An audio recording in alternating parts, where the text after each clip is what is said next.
हो गई है एड की और बैरूनी मदद की, और उसके लिए हम बहाने ढूंढते। पहले हम कम्युनिज्म के खिलाफ खड़े हुए थे 79 में, हमें किसी ने कहा था, हमने उससे पहले हम 74 75 में ट्रेनिंग शुरू कर चुके थे। ये रब्बानी और हिकमत यार यहाँ पे पाकिस्तान में फिरते थे, तो हमने ये किस्सा जो है वो खुद अपने गले में डाला है। ये मगरबी महाज हमने खोला है, अपने मुफाद में खोला है, ताकि हमारा ये जो है ना वो लंच वो फ्री रहे। अब नहीं हो पाएगा। ये 9/11 में सबसे ज़्यादा फायदा किसको हुआ? 2002 में 36 अरब डॉलर जो है वो रीशेड्यूल किए थे पेरिस क्लब ने, पाकिस्तान के कंसोर्टियम ने। ठीक है, तो अब ये चीज़ें नहीं चल सकती। जिस वक्त दोहा में मुज़ाकरात अमेरिकी कर रहे थे, वो अपने मुफाद में कर रहे थे ना। हम यहाँ पे मजहबी कार्ड खेल रहे थे, हम यहाँ पे तहरीक लब्बैक बना रहे थे। तहरीक लब्बैक का क्या ताल्लुक था तालिबान से? उनके तो मसला कहीं और था। हमने कहा कि हम उनको मेन स्ट्रीम कर रहे हैं। देखिए, इसमें हमारी एलीट जो मैं समझता हूँ कि खोखली एंटी वेस्ट रिटॉरिक पे चलती है, और हमारी जो मुख्तदर फैसला साहब सो कॉल्ड कोट अनकोट कुफ्ते हैं, वो जो समझते हैं कि वो पाकिस्तान के लोगों पे अपना जो इजारा है उसे कायम रखने के लिए वो मजहबी कार्ड खेल सकते हैं। उन्होंने नहीं खेला। India has reached to the point, वहाँ पे जो डॉक्टर जयशंकर है वो बाबा हो गया है। मतलब उसने पूरी जिंदगी वो as a career diplomat, no as a foreign minister. उसको जो है ना वो मोदी जी की आशीर्वाद है कि तुसी जनाब जुड़ जाया करो, जिथे जाते हो ना जुड़ जाओ, बी टफ। तो ये चीज़ें हैं। खैर एनी हाउ, इंडिया जो है वो मैं बता रहा था कि वो हर जगह जा रहे हैं, they are meeting people and they are talking. So global south की बात कर रहे हैं। ठीक है जी। अब जारी बात है कि ये जो चीज़ है वो, जैसे फॉर एग्जांपल ये इंपॉर्टेंट चीज़ें हैं कि भाई ग्लोबल साउथ में वो क्या चीज़ है। अब पाकिस्तान ने जिस तरह चाइना के साथ मिलकर JF-17 थंडर बनाया है, अमेरिका जो है उसने वो F-16 की बात है, MiG-35 चल रहा है। ठीक है जी। अब मेरा ख्याल है ये तेजस वगैरह की बातें कर रहे हैं कि भाई हमें जो ये चाहिए ताकि हम लोग एक अफोर्डेबल अल्टरनेटिव F-16 का, और हम उसके मुकाबले में भी आ जाएंगे। अब ये तेजस जो है ये basically cheapest light weight combat aircraft है जो कि अवेलेबल है, और इंडियन एयरफोर्स के पास ये मौजूद है। और I think they are working on that के जी।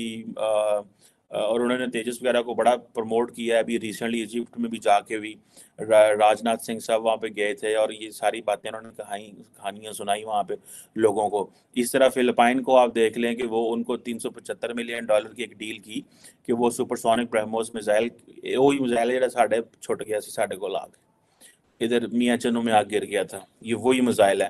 बाद में मुझे पता चला कि इंडियन जहाँ जाते हैं वो दसते रहते हैं कि नहीं नहीं नहीं नहीं, ਉਹ ਤੇ ਸਾਡੇ ਕੋਲ ਐਵੇਂ ਛੁੱਟ ਗਿਆ ਸੀ, ਉਹ ਤੇ ਅਸਾਂ ਤੇ ਐਂ ਖੇਡਣ ਖੁੱਡਣ ਡੇ ਸਨ, ਸਾਡੇ ਮੁੰਡੇ ਖੇਡਣ ਡੇ ਸਨ ਤੇ ਵਿੱਚ ਨਿਕਲ ਗਿਆ, ਗੋਲੀ ਚੱਲ गई।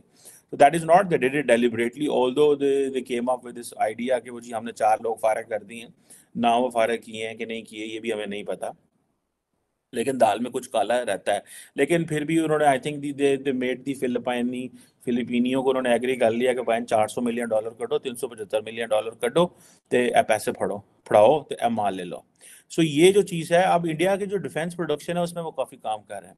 लेकिन the first and on this is कि वो पहले खुद ये बिजनेस मॉडल जो बना रहे हैं पहले वो अपने वे ये करेंगे। जब अपना रिलायबल हो जाएंगे, वैसे तो चाइना भी बहुत सारा वेपन इंपोर्ट करता है, China is a big economy, लेकिन छोटे छोटे ममालिक को वो जाके ये चीज़ें पिच कर रहे हैं। और जारी बात है कि ये जो इसी तरह की चीज़ें हैं, फिर इनकी जो DRDO है वो भी इस पर काफ़ी काम लगी हुई है। जो defence research and development organisation है वो काफ़ी काम कर रही है। अब अगर आप ये देखें कि इंडिया की पार्टिसिपेशन हो Y2U2 में हो, रशिया के साथ हो अलहदा एंगेजमेंट हो, SCO में अलहदा एंगेजमेंट हो, क्या उसको बोलते हैं ये चीज़ें जो हैं क्वाड अलहदा हो, ठीक है जी, ये सारी चीज़ें दे टेल द केस कि भाई वो अपनी ऑटोनॉमी की तरफ जा रहे हैं, और वो अपनी जिसे कह लें कि एक इंडिपेंडेंट पोजीशन पे जा रहे हैं। और जैसे फॉर एग्जांपल रिसेंटली IT-U2 में हमने इस पर डिस्कशन भी किया था कि $2 बिलियन की फूड सेक्टर इंडस्ट्रियल पार्क बन रहे हैं इंडिया के अंदर। ठीक है जी। $330 मिलियन के एनर्जी प्रोजेक्ट आ रहे हैं मोदी के होम टाउन। आपको पता है हर चीज़ मोदी के होम टाउन जा रही है। This is a one view and I have spoken to few Indians, उन्होंने कहा कि ऑब्वियसली इसमें ये हो रहा है, लेकिन ये स्टेट्स के दरमियान एक खींचातानी है इंडिया के अंदर, विच इज़ गुड। जैसे अमेरिका के अंदर स्टेट्स के दरमियान खींचातानी है, ये पाकिस्तान में भी होनी चाहिए। लेकिन पाकिस्तान में क्या होता है, क्योंकि हर चीज़ मरकज़ डील करता है। ठीक है जी। अब ये जो मोदी जी का विजन है कि मेक इन इंडिया करेंगे और इस तरह की चीज़ें करेंगे, ये बड़ी इंपॉर्टेंट है and that is giving them sort of an independence दे रहा है। और अब इंडिया कहता है कि दुनिया मल्टीपोलर वर्ल्ड होनी चाहिए, ठीक है जी। अब मल्टीपोलर वर्ल्ड होनी चाहिए, लेकिन at the same time India is getting into the bipolar, और वो है कि India is getting under the influence of the America and the West.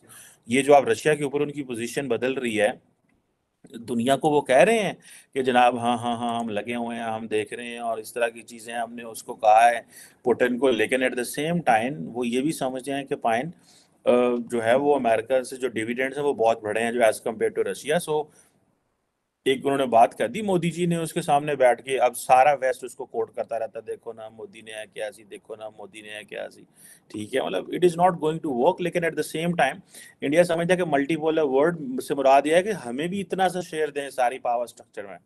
ये आप खुद ही ना जो है वो एक दूसरे को मिठाइयाँ खिलाते रहें और बांटते रहें। सो द मल्टीपोलर, सो इसे आप ये कह सकते हैं, this is what the call, I think the mini multilateralism की बात कर लें कि भाई इन साडा भी हिस्सा हन्नू भी बर्फी खुआओ, ठीक है जी, और हम भी उसका हिस्सा बनना चाहते हैं। अब ये बेसिकली ये जो नई जियोपॉलिटिकल रीबैलेंसिंग है, इसमें सारी बात है इंडिया चाह रहा है कि हमें भी थोड़ा सा हिस्सा मिल जाए और हम भी अपना थोड़ा सा रोल प्ले कर दें। अदरवाइज ग्लोबली जिस तरह की चीज़ें तबाह बर्बाद हो रही हैं, इंडिया के लिए बहुत इंपॉर्टेंट अपॉर्चुनिटी है। एक चीज मैं बता दूं आपको, you can not grow, you can not be prosper unless आप अपने घर में काम नहीं करते। जो घर में काम नहीं ना कर रहे, आप कभी भी प्रॉस्परस नहीं हो सकते। दिस इज माय अंडरस्टैंडिंग, ये मेरी एक अंडरस्टैंडिंग है, I may be wrong on this, मतलब ये नहीं मैं कह रहा कि ठीक है जनाब। सो ये जो चीज़ है ये बड़ी इंपॉर्टेंट है। अब आप ये देखें कि अमेरिका ने अगर दुनिया में जाके छाया तो पहले उन्होंने खुद घर में काफ़ी काम किया। हमने घर में जो आपने घर में जो बच्चे अच्छी मैट्रिक कर लेता है, एफएससी पढ़ लेता है, यूनिवर्सिटी पढ़ लेता है, पीएचडी कर लेता है, वो बेस बना लेता है ज़िंदगी में कामयाब होने के लिए। इसी तरह मुल्कों का भी यही हिसाब होता है कि वो पहले अपने घर में काम करते हैं। हमने क्या काम किया है, हमने तो मदरसे बनाए, उस मदरसों ने हमारी जीडीपी में कितना किरदार अदा किया, मैं तो कहता हूँ इस पर हमें बताया जाए ताकि हमें पता चले कि हम मदरसे बना के जो जीडीपी फोकस कर रहे थे, हमारे मौलवियों की जीडीपी पे फोकस कर रहे थे, आज देखें India where does it stand कि वो एक बिजनेस मॉडल की बात कर रहे हैं। वो कह रहे हैं हमें ये बिजनेस मॉडल, ठीक है, वो ₹1 की बात कर रहे हैं। असले उनके इस्तेमाल करते, बिजलियां उनकी, जहाज उनके, लाइफ सेविंग ड्रग्स उनकी। तो हसन साहब, जेम्स वेब टेलीस्कोप दूरबीन के जरिए से सुभान अल्लाह यार, आपने क्या बात की है। अरब साल पुरानी कहकशाओं और कायनात की तस्वीर और उनकी बुनत ला के आज दुनिया के सामने रख दी गई है। एक वो है हमारे ही हम असर लोग, एक हम हैं कि कुर्बानी की अलाइशें नहीं उठा सकते। कराची हर साल जुलाई अगस्त में डूब रहा है। ये आज के सेशन का सबसे खूबसूरत और अहम सवाल है। मामू बना देता है एक कागज पर्ची निकालकर। और नहीं इनको छोड़ें, किस तरफ हमारे यहाँ आपस में झूठ बोलते हैं। मैं आपके साथ झूठ बोल रहा हूँ, आप मेरे साथ झूठ बोल रहे हैं। टैलेंट की कमी नहीं है। और टैलेंट क्या है? ज़िबा किए हुए बकरे के वो शाहरग में इंजेक्ट करके गोश्त का वजन बढ़ा देना, ये टैलेंट है। जाली दूध बनाना, केमिकल से दूध बनाना, ये टैलेंट है। खोते, कुत्ते, घोड़े, चमगादड़े बेच देना, ये टैलेंट है? क्या टैलेंट है? या आपने जिस ये तारीख साज काम हुआ है पाकिस्तान में, मैंने किसी को इस पे बात करते नहीं सुना। You are the first one. एक मुसलमान मुल्क शामिल नहीं है। ये क्या कर रहे हैं? फलाना बुर्ज, टमकाना बुर्ज। अभी खबरें थी को पता नहीं कितने की कोई याट खरीदी है, पता नहीं क्या कीता है, कश्ती खरीदी है, कस्टम मेड गाड़ियां खरीदी, पता नहीं क्या लोग हैं, ये कौन है? एक मुसलमान, वो पूल है बकायदा, जिंदा का मौका। एक मुसलमान दूर दूर तक इस पूरे खेल में शामिल नहीं। वो कायनात की तस्खीर, वो इकबाल कहता रह गया बेचारा।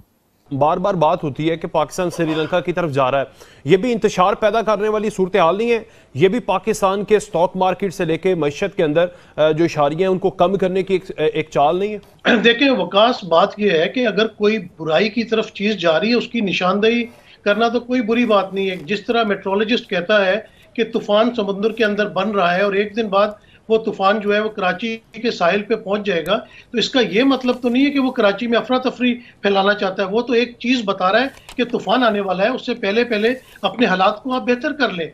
इसी तरह अगर कोई चीज़ पाकिस्तान बिल्कुल डिफ़ॉल्ट की तरफ जा रहा है, जिस तरह आप देखें रोज़ाना की बेसिस पे डॉलर की प्राइस बढ़ रही है, हमारा एक्सपोर्टर इस वक्त परेशान बैठा हुआ है, वो किस तरह उसका अगर एक सौदा $1,00,000 में हुआ है तो पहले वो $1,00,000 जो है वो कितने के आते थे, 1,20,000 के, 1,20,00,000 के, अब उसको कितने पैसे देने पड़ेंगे। तो निशानदेही करने में कोई बुरी बात नहीं है। असले उनके इस्तेमाल करते, बिजलियां उनकी, जहाज उनके, लाइफ सेविंग ड्रग्स उनकी, वो सारा इक्विपमेंट जो मेडिकल का मोस्ट मॉडर्न है, वो समझ नहीं आती हम जो जाहिल लोग हैं। कौन सी शय है जिसमें आप उनके मोहताज नहीं हो। ढीठ फिर कितने हैं, गालियां उनको कहते बेराह रवि का शिकार। वो सदियों का सफर तय कर गए बेराह रवि, राह भूल के। हम सच्चे रास्ते पे हैं। 2-2 साल के बच्चे बच्चियां नहीं महफूज, औरतें कब्रों में नहीं महफूज। फिर बैठना को शर्म ना है यार, आपस में फिर दावे, बड़े बड़े बुलंद बांग दावे और बातें और फलाना टमकाना, तारीख को डिस्टॉर्ट किया हुआ है। सच्चाई करो, यहां छुरे लेके पहुंच जाएंगे। टोटल झूठ पे चल रहा है सारा कारोबार। एक आग का दरिया है, डूब के जाना है तो वो तो दरिया में है पहले। और खूबसूरती देखें, ये सारे के सारे तिगनी का नाच नचा दिया है उसने। चंगड़े मारते फिर रहे हैं, एक एक की दुम पे उसका पांव है और तमाशा जारी है और वो लगा हुआ है। अगर रब्बुल आलमीन ने फैसला कर लिया है कि इस मुल्क को कहीं आर पार, मैं तो कहता हूं यहां बड़ी अब डराते डरूते शुरू हो गए हैं लोग काफी सारे कि अना की हो जाएगी, यूं हो जाए। मैं कहता हूं जो होना हो जाए यार। तख्तादार पे भुट्टो ने कहा तो फिनिश इट, चूंकि वो एगनी ज्यादा खौफनाक होती है। भुट्टो के से मंसूब है ये बात, आपने सुनी होगी या पढ़ी होगी। उसने कहा था फिनिश इट, किसी पासे लगो भाई। ये ना जीने वालों में, ना मरने वालों में, ना जिंदों में, ना मुर्दों में, ये क्या अजीब कैफियत है। वो कहते हैं मर्सी किलिंग एक टर्म है। आपके व्यूअर्स के लिए आपको अंदाजा होगा कि बंदा इतनी पेन में होता है कि लोग कहते हैं यार इसकी एगनी खत्म करो, इसको जहर का इंजेक्शन दे दो। एक फाइनल मैच हो जाए इस मुल्क में, कोई हर्ज नहीं। अगर एनाकी और ये और वो सारा होने के बाद ये मुल्क संभल सकता है तो भले हो जाए। ये कोई जिंदगी नहीं कि आप ना जिंदों में हैं ना मुर्दों में हैं,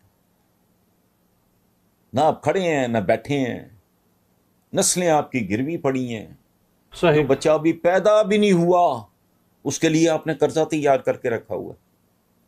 कमाल भाई, बच्चे फरोश। ये बर्दा फरोश नहीं, ये बच्चा फरोश लोग हैं। बर्दा फरोश तो होता है ना किसी का बच्चा। वो तुम तो अपनी कौम के बच्चों को तुमने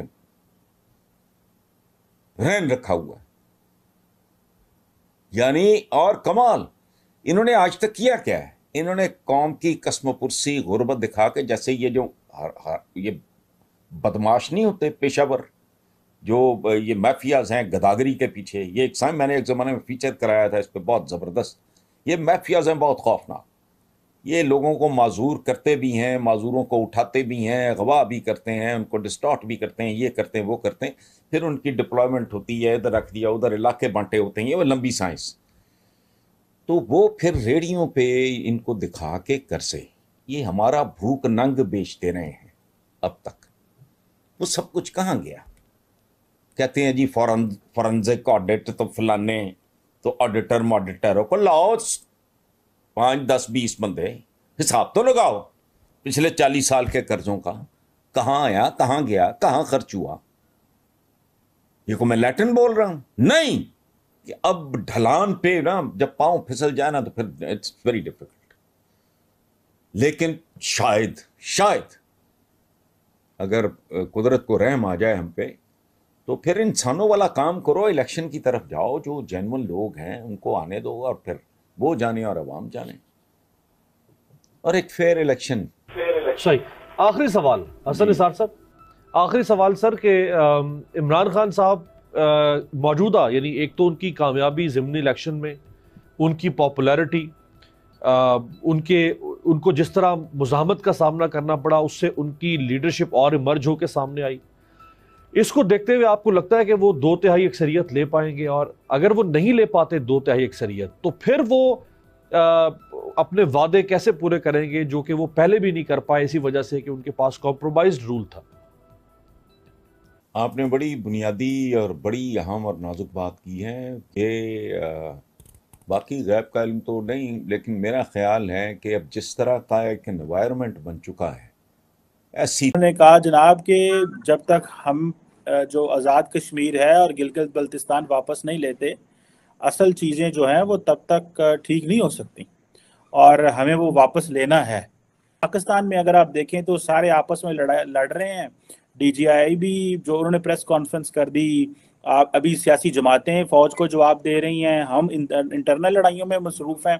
और डिफेंस मिनिस्टर राजनाथ सिंह की ये स्टेटमेंट है ना, आप क्या समझते हैं, इसकी क्या कॉन्टेक्स्ट है और इसका क्या इम्पैक्ट हो सकता है पाकिस्तान को और खिते की सिक्योरिटी? क्योंकि भारत का जो है वो डे 1 से यही स्टैंड है और उसको मुख्तलिफ शक्लों में मुख्तलिफ तरीक़ों से जो है वो मुख्तलिफ पॉलिटिशियंस अपने अपने दौर में पेश करते रहे हैं। ये पाकिस्तानी साइड में बहुत ज़्यादा एग्रेसिव है, जैसे कि आपने कहा, इसलिए लगता है या हार्ड लाइन कि पहले जो है, चूँकि मोस्ट ऑफ द टाइम वहाँ पे कांग्रेस की हुकूमत रही है, तो कांग्रेस जो है ना, ये इसी बात को बड़ा माइल्डली एक दूसरे अल्फाज में पेश करते रहे हैं। उन्होंने कभी इस तरह की जो है वो ट्यून जो है वो इख्तियार नहीं की कि जी हम ले लेंगे, कर देंगे। वो ज़रा दूसरे तरीके से बात करते थे कि सब कॉन्टिनेंट में जो है वो अमन के लिए या मायदा शिमला या ताशकंद या वगैरह वगैरह, जो भी एक लंबा प्रोसेस था। लेकिन जब से जो है वो ये सिलसिला बीजेपी के हाथ में है और उनके इर्द गिर्द जो लोग उनके इर्द गिर्द जमा हैं जो इस पावर पॉलिटिक्स में, तो उन्होंने तो उनके लिए ये कोई ना हार्ड लाइन है और ना कोई नई बात है। वो रिपीटेडली ये बात कहते हैं। और अगर आप इसको ज़्यादा गहराई से देखें तो जब कभी भी कोई मिनिस्टर जम्मू कश्मीर में जाता है या जम्मू कश्मीर के हवाले से कोई डिस्कशन होती है, तो उसमें ये फ्रीक्वेंटली जो है वो यूज्ड स्टेटमेंट है कि जी हम गिलगित बल्तिस्तान और आज़ाद कश्मीर, जिसको वो POK कहते हैं, पाकिस्तानी ऑक्युपाइड कश्मीर, और जिसको कुछ लोग पाकिस्तानी एडमिनिस्ट्रेटेड कश्मीर कहते हैं, ये हम उसको वापस लेंगे। तो अब मैं समझता हूँ कि ये ऐसे मौके पे जो ये स्टेटमेंट आई है, ये बड़ी इम्पॉर्टेंट है कि ये चूँकि एक ऐसी सिचुएशन है कि पाकिस्तान के अंदर एक बहुत बड़ी हलचल मची हुई है और पाकिस्तान में इटसेल्फ जो है वो एक मल्टाई लेवल किस्म की लड़ाई लड़ी जा रही है इक़्तिदार की। इक़्तिदार, इसको मैं ये किसी तरह की कोई हेरोइक किस्म की कोई जंग नहीं हो रही, लेकिन बुनियादी तौर पे इक़्तिदार की लड़ाई है। लेकिन उसकी जो शक्लें उभर के सामने आ रही हैं वो ये दिखा रही हैं कि ये काफ़ी एक ख़तरनाक मोड़ जो है वो इख्तियार कर रही है। तो उस वक्त आप ज़रा ये देखें कि ये इस तरह की जो स्टेटमेंट है, वो जो भारत के लीडर्स हैं वो अपने अवाम को रीअश्योर करते हैं कि वी आर फोकस्ड एंड हमने जो है वो अपनी चीज़ों पे नज़र रखी हुई है और हम किसी तरीके से भी इससे हटने के लिए तैयार नहीं। मेरे नज़दीक जहाँ तक इंडियन पॉइंट ऑफ व्यू है, उसमें ये स्टेटमेंट जो है इसमें कोई चीज़ नई नहीं, लेकिन जो चीज़ नई है और मैं आपको यहाँ पॉइंट आउट करना चाहता हूँ, वो रिएक्शन फ्रॉम पाकिस्तान है। कि पहली बात यह है कि आप देखेंगे पाकिस्तान की तरफ से इस पर रिएक्शन आएगा ही नहीं। उसकी वजह यह है कि जैसा कि मैंने पहले अर्ज किया कि पाकिस्तान के अंदर जो इंटरनल कॉन्फ्लिक्ट है, पावर पॉलिटिक्स की जो जंग जारी है, वो एक ऐसी शक्ल इख्तियार कर गई है कि उनको पता ही नहीं है कि मुमकिन है अगर भारत आके ये इलाके ले भी जाए तो बाद में पता चले उनको, चूँकि उन्होंने तो एक वो जो है आई बाल टू आई बाल जिसको आप कहते हैं, वो खड़े हैं एक दूसरे के खिलाफ। जिस तरह के दुश्मन तो बिल्कुल जो है वो सरहदें क्रॉस करके उनके आगे आके खड़ा हो गया, तो वो फोकस है। तो इन हालात में आप ये देखें कि पहली बात यह है कि जो उन्होंने रेफरेंस दिया है कि जो 5 अगस्त 2019 का जो प्रोसेस था वो कंप्लीट ही ऐसे होता है। और ये मैंने जैसा कि पहले कहा कि भारत की एक लॉन्ग स्टैंडिंग किस्म की स्टेटमेंट है कि पूरा state of Jammu and Kashmir हमारा है। और उसकी दलील वो ये देते हैं कि जो इंस्ट्रूमेंट ऑफ एक्सेशन हमने साइन किया था महाराजा हरि सिंह के साथ, जो कि रूलर था जम्मू कश्मीर का, उसने कुछ इलाके लिख के नहीं दिए थे, उसने पूरी state of Jammu and Kashmir का एक्सेशन किया था भारत के साथ। जो बाद में कुछ लोगों ने कुछ इलाकों पे कब्जा कर लिया जो हमारे इलाके हैं और वो इलीगल है। अब ये तो एक आप इसका लीगल, ज्यूरिडिक, इंटरनेशनल, प्रैग्मेटिक किसी पहलू से भी देखेंगे तो उनका एक स्टैंड है जिसमें कंसिस्टेंसी है, उसमें जस्टिफिकेशन क्या है specifically with the Kashmiri point of view, और क्या इसमें कश्मीरी पीपल उनकी जो ओपिनियन है उसको भी रिकग्नाइज किया जा रहा है, नहीं, ये एक अलग चैप्टर है। लेकिन जहाँ तक उनके ऑफिशियल स्टैंड का ताल्लुक है वो बड़ा क्लियर है। अब इसी तरह पाकिस्तान जो है वो गुज़श्ता 70 साल से उसके जवाब में जवाब गजल जिसको आप कहते हैं के तौर पे कहता है जी रियासत जम्मू कश्मीर का हक खुद इरादियत और अवाम की मर्जी से हल होगा और रेफरेंडम कराएं।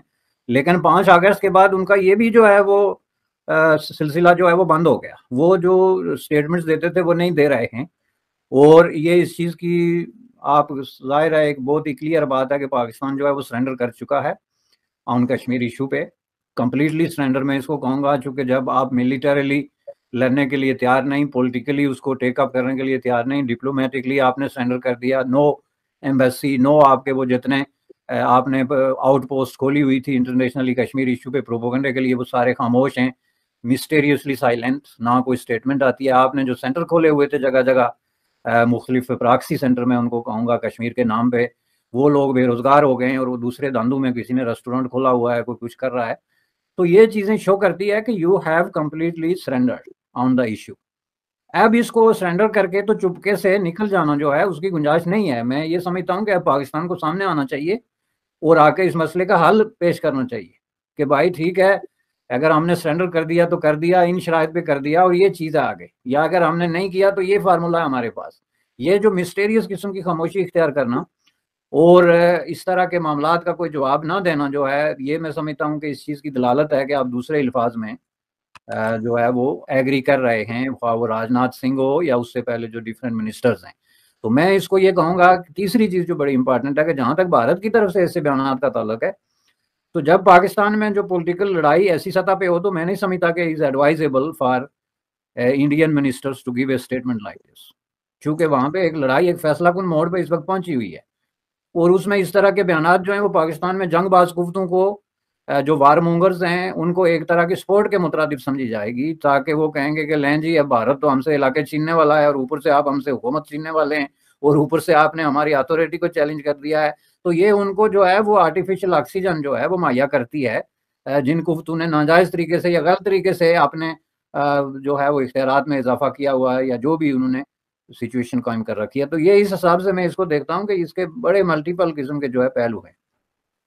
बिल्कुल सही कह रहे हैं आपके, इसके मल्टीपल किस्म के पहलू हैं। तो बिरसब यहाँ पे एक मैं ये पाकिस्तानी कॉन्टेक्स्ट भी आपके सामने रखना चाहता हूँ, जिस तरह आज एक हुई, इस पे भी थोड़ी रोशनी डालें कि ये जो आज DGISI की और DGISPR की जो प्रेस कॉन्फ्रेंस है, आप क्या समझते हैं इसने पाकिस्तान की, क्योंकि ये DGISI पहली दफ़ा पाकिस्तान की तारीख में कभी मीडिया पे आए हैं और इस तरह आकर उन्होंने बात की है, आप क्या समझते हैं इसकी क्या रिपोकशंस हो सकते हैं पाकिस्तान की सिक्योरिटी के हवाले से, और वो जो फॉल्ट लाइंस पाकिस्तान के अंदर एग्जिस्ट करती थी क्या उनको मजीद तकवीत मिली है? आप क्या समझते हैं कि पाकिस्तान मजीद एक्सपोज हुआ है, वल्नरेबल हुआ है इन चीज़ों से, कि हमें ये पता चला है कि अंदर खाते कितनी लड़ाइयाँ हो रही हैं और बहुत सारे लोग तो कह रहे हैं हमारा बाहर दुश्मनी कोई नहीं है, हम तो अंदर ही आपस में लड़ के मार रहे हैं।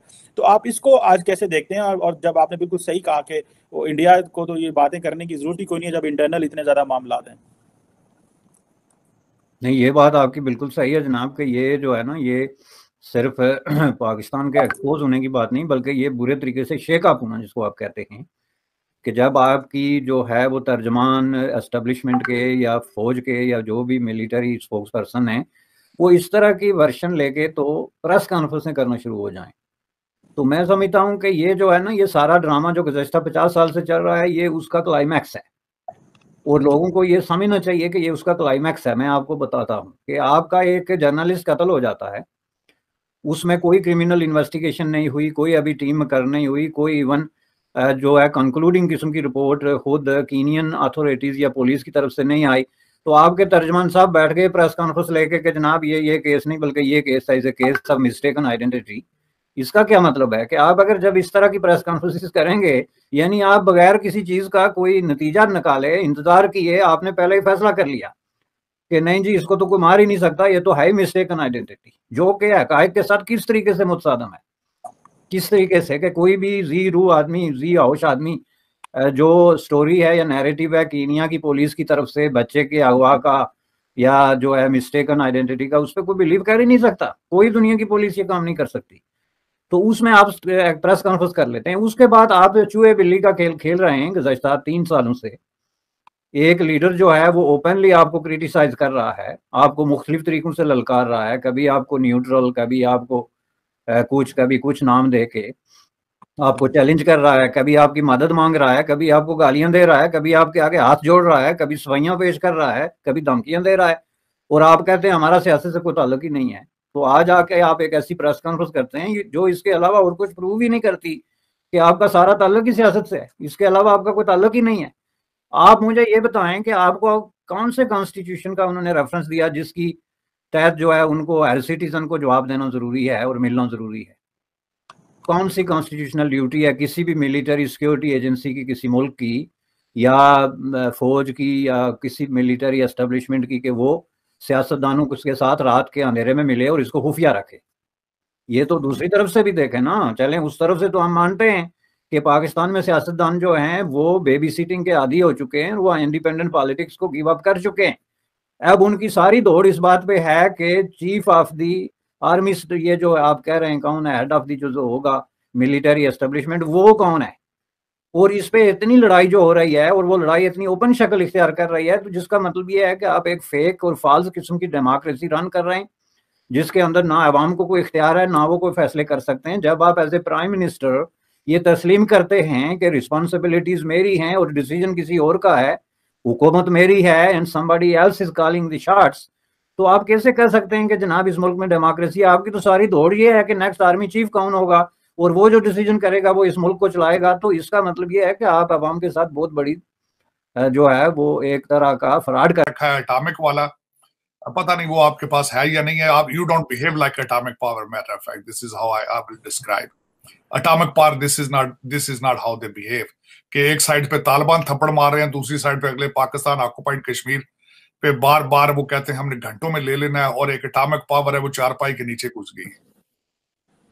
तो ये you don't behave like atomic power. एक तो ये दुनिया के लिए आपका ये इशू आपने बना रखा है कि वो एटॉमिक पावर, और दूसरा आपके बॉर्डर जो है वो इंडिया के साथ हैं, ईरान के साथ हैं, चाइना के साथ हैं, अफगानिस्तान के साथ हैं।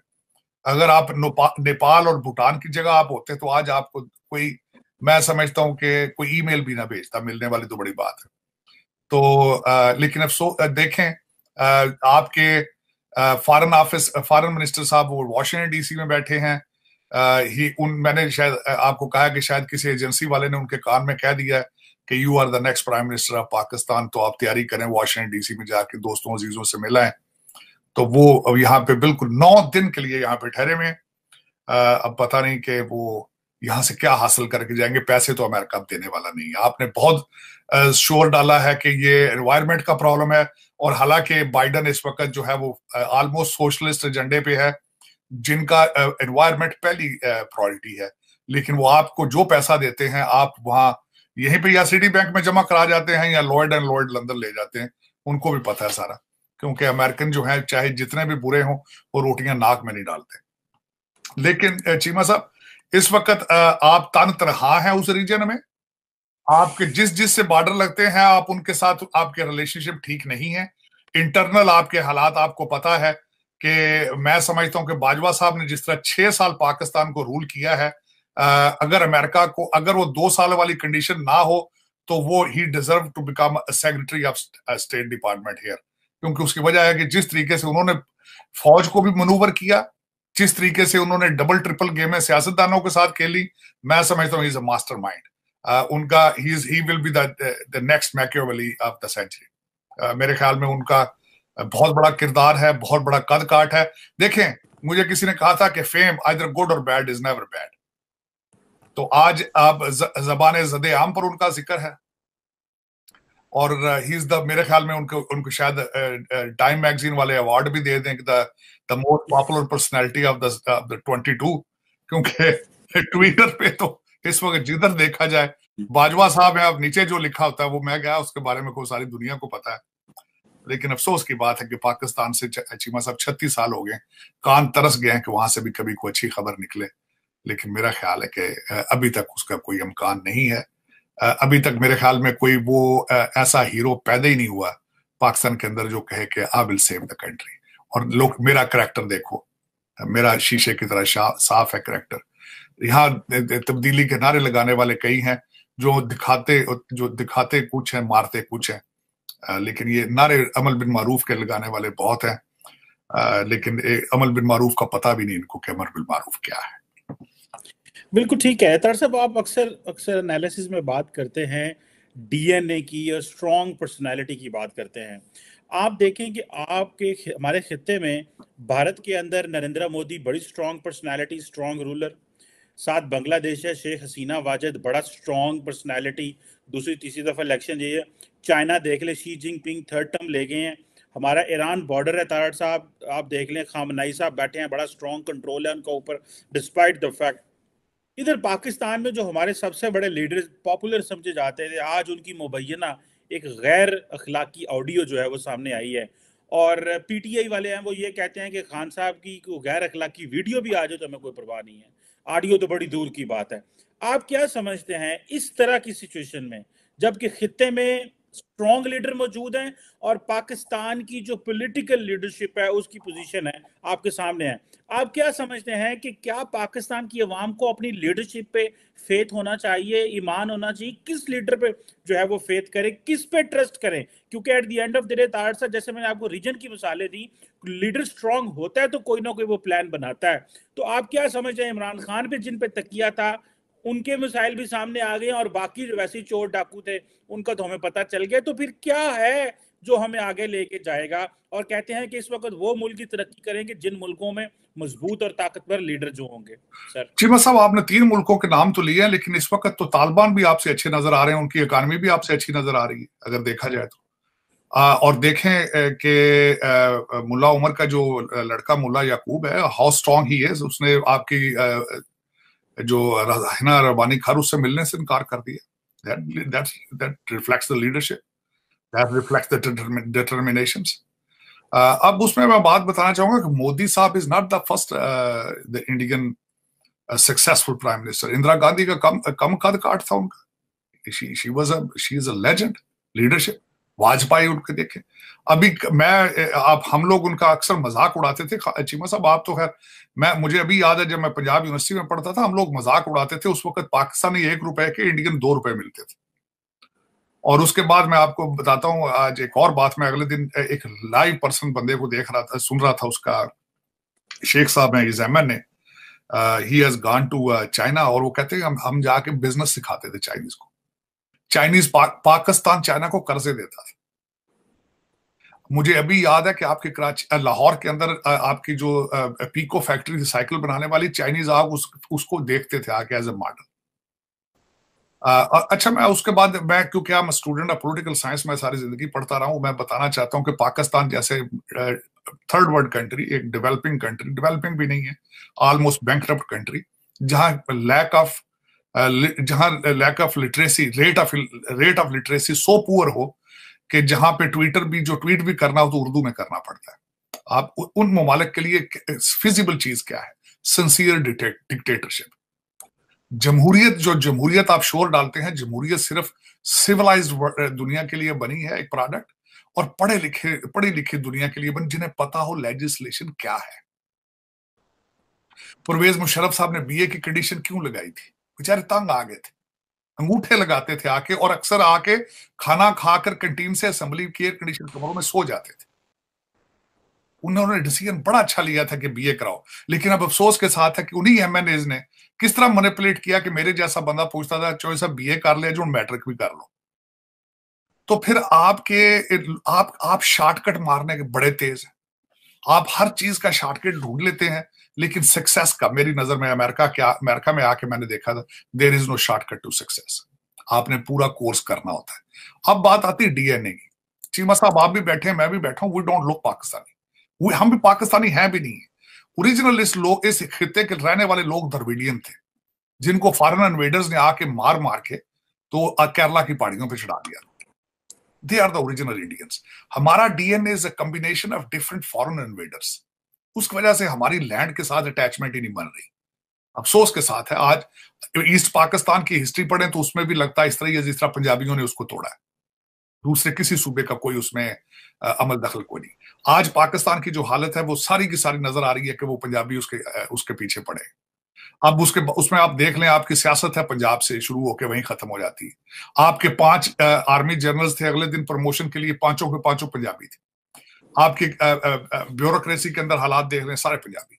अब पंजाबी आप देख लें, आपकी डीएनए क्या है, आप उसको पढ़ के देख लें, तो आप इस जगह पे बैठे हैं, आप हमेशा फॉरेन इन्वेडर्स को वेलकम करते हैं और झुक के नीचे उनके साथ गुजारा करते हैं। और मैं ही उस पर गलत नहीं था, विंस्टन चर्चिल ने भी कहा था, this land can only produce servants and that's how you behave, you are being operated from the London period. आप, और दूसरा, मैं जो सिंसियर लीडरशिप की मैंने बात की थी, उसमें सबसे पहले सिंसियर लीडरशिप में क्या आती है चीज, उस नेशनलिज्म। चाइना ने तरक्की की तो नेशनलिज्म की वजह से, आज मोदी जी इंडिया की तरक्की वो करवा रहे हैं तो नेशनलिज्म बेस पे। ईरानी सरवाइव कर रहे हैं इतना अरसा सारी दुनिया से कट के, तो किस चीज से सरवाइव कर रहे हैं, नेशनलिज्म की वजह से।